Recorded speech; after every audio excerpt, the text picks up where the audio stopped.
to real history. For centuries, Europe searched for a sea route to India. One man finally found it.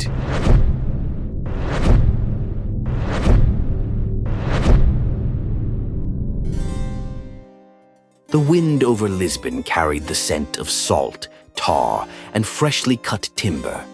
Along the banks of the river Tagus, 4 ships rocked gently against their moorings, waiting for the tide that would carry them beyond the edge of the known world.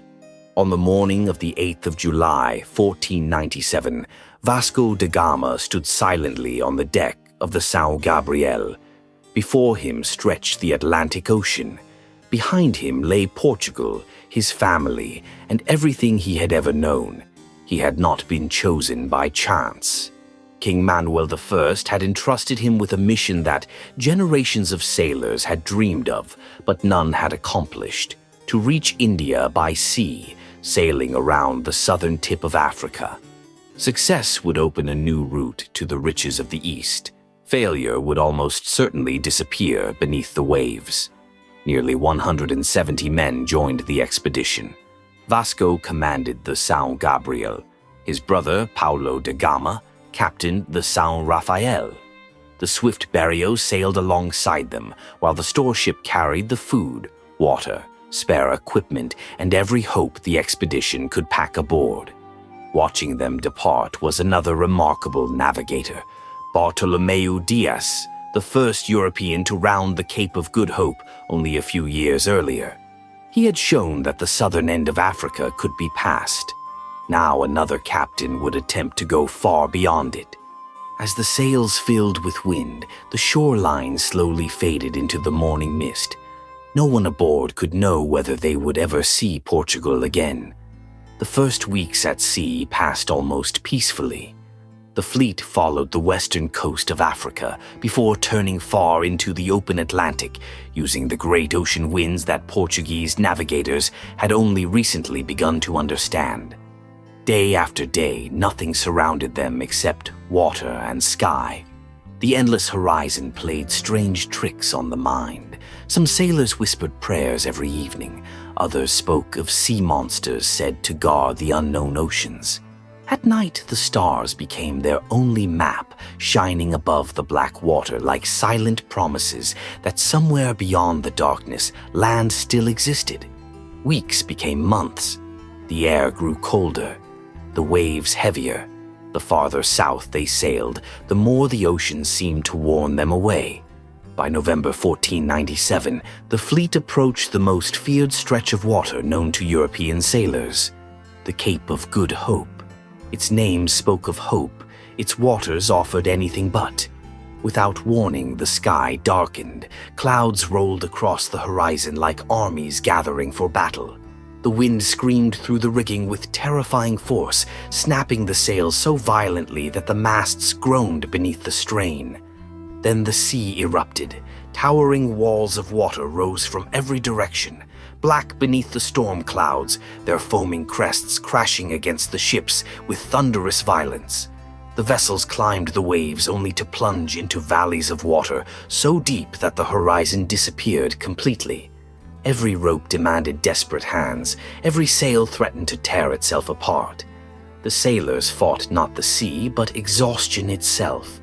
Salt water blinded their eyes, freezing spray soaked their clothes until every movement felt heavier than iron. Commands vanished beneath the roar of the wind. Some men prayed aloud, others clung silently to the rigging, believing each wave might be the last they would ever see. Ahead, hidden behind curtains of rain, stood the cape itself, not as a welcoming gateway, but as a silent guardian testing every soul that dared approach the passage to the east. For hours, the storm refused to release them. Then, almost as suddenly as it had come, the wind began to weaken.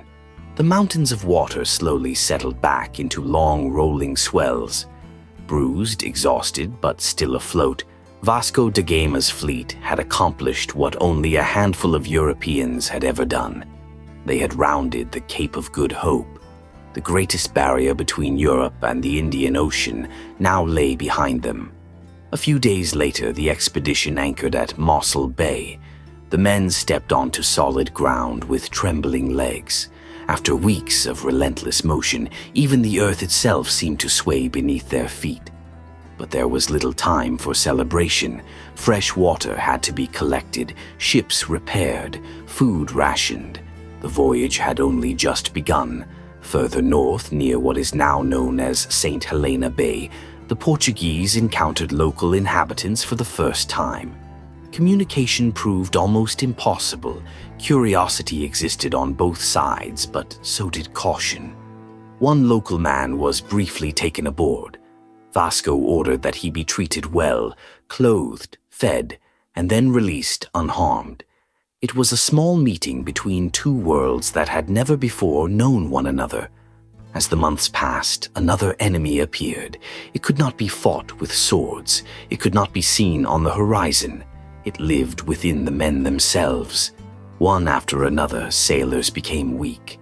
Their gums bled. Their joints ached so fiercely that even climbing a ladder became unbearable. Strong men who had crossed half an ocean suddenly struggled simply to stand. Today, the illness is known as scurvy. To those aboard, it was simply another mystery of the sea.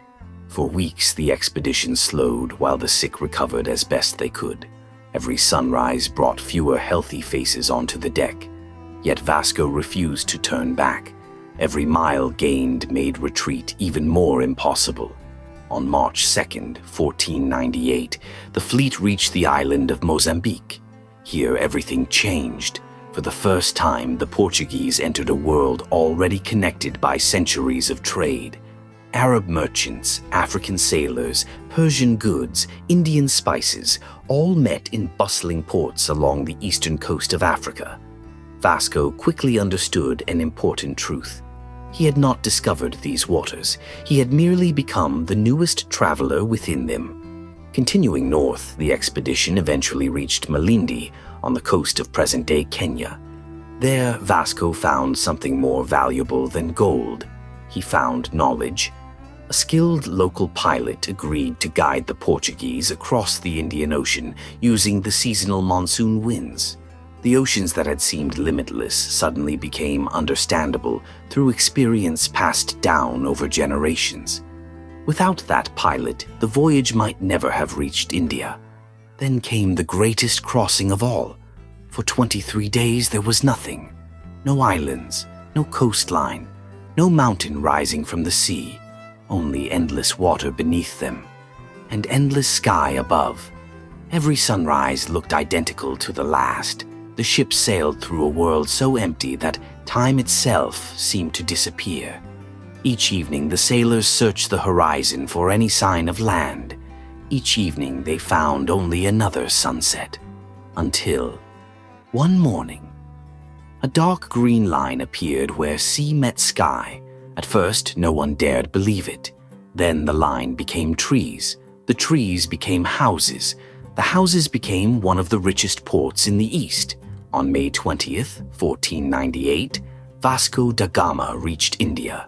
The fleet landed near Calicut, one of the busiest port cities on the Malabar coast, where merchants from Arabia, Persia, Africa, and Asia traded spices, silk, precious stones, and countless other treasures carried across the Indian Ocean. For the men from Portugal, it felt less like discovering a new land, and more like arriving in the center of a world they had never imagined. Yet triumph did not come easily. When Vasco arrived, the ruler of the city was away. The Zamorin, the hereditary ruler of Calicut, and the sovereign who governed the prosperous port and its surrounding lands, had not yet returned. Vasco sent 2 messengers carrying letters from King Manuel I. The reply came sooner than expected. The Zamorin welcomed the foreign captain and ordered gifts to be presented to the Portuguese envoys before announcing that he himself would return to Calicut immediately. And he did. The entrance into the city became a spectacle unlike anything the sailors had ever witnessed. Crowds packed the streets, children climbed onto rooftops, musicians filled the air with drums and pipes. Armed guards lined the roads while curious merchants watched every movement of the strangers from the distant western sea. Carried in a ceremonial palanquin through the crowded streets, Vasco da Gama passed beneath countless watchful eyes. Every step brought him deeper into a city whose wealth, beauty, and mystery seemed almost beyond belief. And somewhere ahead, beyond the palace gates, the ruler of Calicut was waiting. Beyond the palace gates, silence slowly replaced the roar of the crowded streets.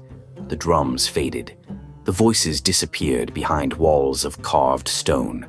Only the measured footsteps of guards echoed through the great halls as Vasco da Gama walked toward the man who ruled one of the richest ports on the Indian Ocean.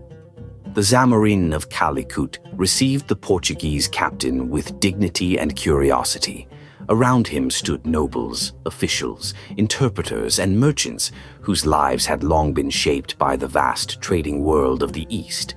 For centuries, ships from Arabia, Persia, East Africa, India, and Southeast Asia had gathered here.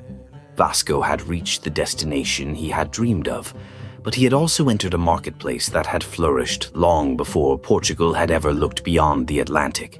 The Portuguese presented gifts from King Manuel I, fine cloth, coral, sugar, honey. They had crossed half the world carrying what they believed worthy of a king. Yet within the magnificent court of Calicut, surrounded by merchants dealing in gold, precious stones, silk, pearls, and spices worth fortunes across Europe, the gifts appeared surprisingly modest. No insult was intended, but first impressions carry great weight. The meeting remained courteous, though uncertainty settled quietly over both sides. During the weeks that followed, Vasco walked through markets unlike anything he had ever imagined. The air itself seemed different. Pepper filled every breath. Cinnamon drifted through narrow streets. Bundles of ginger, cardamom, cloves, and sandalwood lay stacked beside shimmering silks and polished gemstones brought from lands even farther east. Every dock groaned beneath the weight of cargo arriving from distant kingdoms. Every tide carried new ships. Every language echoed through the crowded harbor. For the Portuguese, this was the true heart of the spice trade they had searched for across an ocean. But not everyone welcomed the newcomers. Many Muslim merchants had traded through Calicut for generations. They had built powerful commercial networks across the Indian Ocean, and the arrival of an unknown European kingdom threatened a balance that had existed for centuries. Suspicion grew, rumors spread, questions became accusations. Could these strangers be trusted? Why had they truly come? Negotiations became increasingly difficult. Although Vasco secured permission to trade, the Portuguese obtained only a modest cargo of spices before preparing for the long voyage home. To many aboard, the expedition must have felt disappointing after all they had endured. The riches they had imagined remained beyond their reach. Yet they carried home something far more valuable than pepper or cinnamon. They carried proof. The sea route to India existed. At the end of August 1498, the fleet left India. The sails turned west. Home lay somewhere beyond the endless horizon. But the ocean had one final trial waiting. The seasonal monsoon winds had changed. Instead of pushing the ships toward Africa, they now fought them every mile of the journey. The sea that had welcomed them eastward had become an unforgiving enemy. Day after day, fierce headwinds filled the sails from the wrong direction. Progress slowed almost to nothing. Waves rolled across the Arabian Sea in long, crushing walls, lifting the ships high before dropping them violently into dark valleys between the swells. The timbers groaned, the masts bent. Every plank seemed to complain beneath the relentless assault of wind and water. Sometimes an entire day's struggle earned only a few precious miles. The horizon refused to change. It felt as though the sea itself had decided that no one who had reached India should ever leave it again. The men worked until their hands bled, salt hardened on their skin. Sleep came only in exhausted moments between endless labor. And every morning the same wind still stood before them. Weeks became months. The crossing that should have lasted only a few weeks stretched to nearly 3 months. The expedition was no longer racing toward glory, it was fighting simply to survive. Then the invisible enemy returned. Scurvy spread once again through the fleet. One sailor collapsed, then another. Healthy faces disappeared from the decks. Strong men who had survived storms now lacked the strength to stand. When the battered expedition finally reached Malindi in January 1499, relief mixed with grief. Too many men had died. Too few remained to sail 4 ships across another ocean. Vasco made one of the hardest decisions of the entire voyage. The São Rafael, commanded for much of the expedition by his beloved brother Paulo, could no longer be crewed safely. Its supplies were removed, its useful equipment salvaged. Then the ship was set ablaze. Flames climbed the rigging as smoke drifted into the African sky. The fire reflected across the water while the men watched in silence. For many of them, it felt less like burning a ship, and more like saying farewell to the lives they had left behind. The survivors continued around Africa once more. The Cape of Good Hope rose again from the mist, no less fearsome than before. But this time, experience stood beside fear. Every sunrise carried them closer to Portugal. Every sunset reminded them of those who would never return. The hardships of the voyage struck Vasco personally. His brother, Paulo da Gama, weakened by months of illness at sea, grew steadily worse. Vasco delayed his own return, hoping his brother might recover. He never did. Paulo died before the journey had truly ended. For the captain who had crossed 2 oceans, no triumph could silence that loss. On July 10th, 1499, the swift Berrio became the first ship of the expedition to reach Portugal. Weeks later, Vasco da Gama finally sailed home. Of the nearly 170 men who had departed Lisbon 2 years earlier, only 54 returned. Many families waited along the banks of the Tagus. Many waited in vain. Yet among the silence of mourning stood one undeniable truth. The impossible had been done. The sea route to India was no longer a dream. It was a reality. Far beyond the horizon, the waves erased every trace of Vasco da Gama's ships, but they could never erase the path he had opened. From that day forward, every vessel sailing from Europe toward India would follow the sea road carved by those who had dared to sail into the unknown. If you enjoyed today's return to the Middle Ages, I'd be truly grateful for your like. It's the best way to let me know that these stories are worth making. I'm already preparing the next chapter for you, so if you don't want to miss it, consider subscribing. I'll see you next week.